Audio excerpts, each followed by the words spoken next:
வணக்கம். ஆகாஷ்வாணி புதுச்சேரி செய்திச் சுருக்கம் வாசிப்பவர் வீரமணி. சபரிமலை ஐயப்பன் கோவிலில் ரோப்வே திட்டத்தை செயல்படுத்துவதற்காக அக்கோவிலை சுற்றியுள்ள மலைப்பகுதிகளில் மத்திய குழு நேற்று ஆய்வு செய்தது.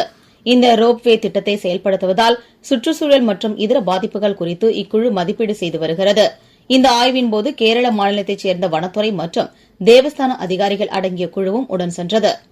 புதுச்சேரி ஆகாஷ்வாணி வானொலி நிலையத்தின் மண்டல செய்திப் பிரிவில் திருத்தப்பட்ட விதிமுறைகளின் கீழ் செய்தி ஆசிரியர், செய்தி வாசிப்பாளர் மற்றும் மொழிபெயர்ப்பாளர் ஆகிய பணியிடங்களில் தினசரி ஒப்பந்த அடிப்படையில் பணிபுரிய விண்ணப்பங்கள் வரவேற்கப்படுகின்றன. இது தொடர்பான முழு விவரங்கள் newsonair.gov.in என்ற இணையதளத்தில் வேகன்சிஸ் என்ற பிரிவில் தெரிந்து கொள்ளலாம். விண்ணப்பிக்க கடைசி நாள் அடுத்த மாதம் 15ஆம் தேதியாகும். 15 வயதுக்குட்பட்டோருக்கான சர்வதேச டேபிள் டென்னிஸ் போட்டியில் இந்தியாவின் அங்கோலிகா பட்டம் வென்றார். புரோ கபடி லீக் போட்டியில் நேற்று நடைபெற்ற ஆட்டங்களில் பெங்களூரு அணி ஜெய்ப்பூர் அணியையும், புனே அணி தமிழ்நாடு அணியையும் வென்றன. டெல்லியில் உள்ள தியாகராஜ் உள்விளையாட்டு அரங்கில் இன்றிரவு நடைபெறவுள்ள ஆட்டங்களில் தபாங் டெல்லி அணி புனேரி பல்தான் அணியையும், பெங்கால் வாரியர்ஸ் அணி பெங்களூரு புல்ஸ் அணியையும் எதிர்கொள்கின்றன.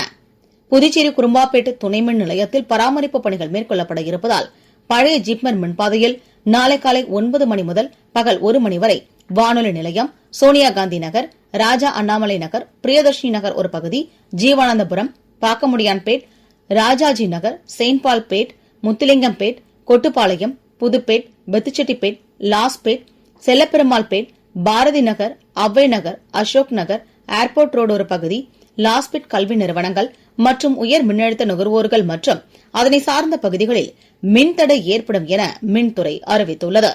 இத்துடன் இந்த செய்திச் சுருக்கம் நிறைவு பெறுகிறது.